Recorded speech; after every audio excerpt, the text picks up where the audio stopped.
Yeah, I think we all have our spheres of influence.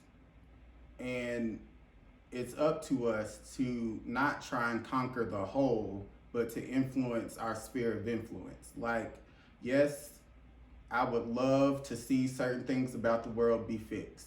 But how can I fix it where I'm at? How can I work with the people who I'm in relationship with who may have views that aren't supporting liberation for everyone?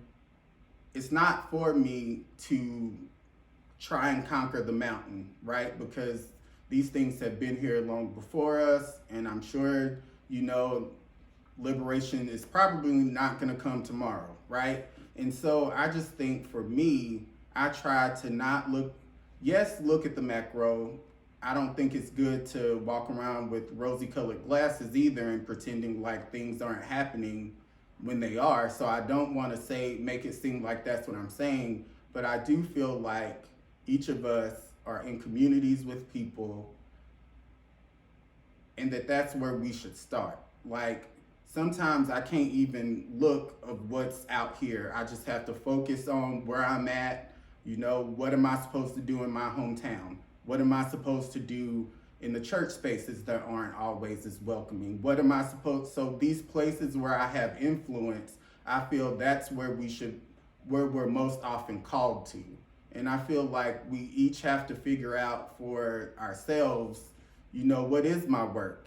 Knowing that the work is always changing, but that my work with your work and her work and their work adds up to this big thing, because we all have our areas where, yeah, where we have influence and can teach and can share and hopefully transform that person who can then take that to their influence. And so,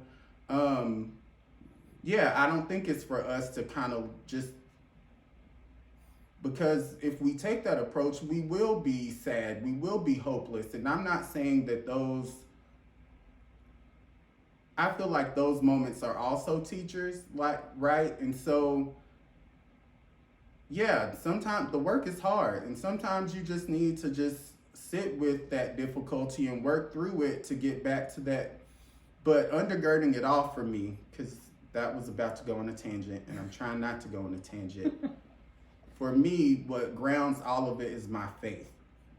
Because if I don't have faith that things are gonna get better, like, what's the reason for living? Like, do you just party every day and just like, yes, and then kick the bucket and know you had a good, you know? And so I just feel like my faith is what keeps me hopeful. And there's this quote that Miriam Kaba wrote in a book. I think it was attributed to a nun that she encountered about hope being a discipline. And I think, like, it's hard when you're always in it, but it's good to know that when I can't, someone else can. And just knowing that alone keeps me hopeful, and that I don't always have to be, like, some days I might be sad. Like, there were many sad days in 2020 for a plethora of reasons. But I still knew that there were communities out on the front lines, you know, and that, you know, I didn't have to be out there. I could contribute to bail funds, which I did a lot of, you know.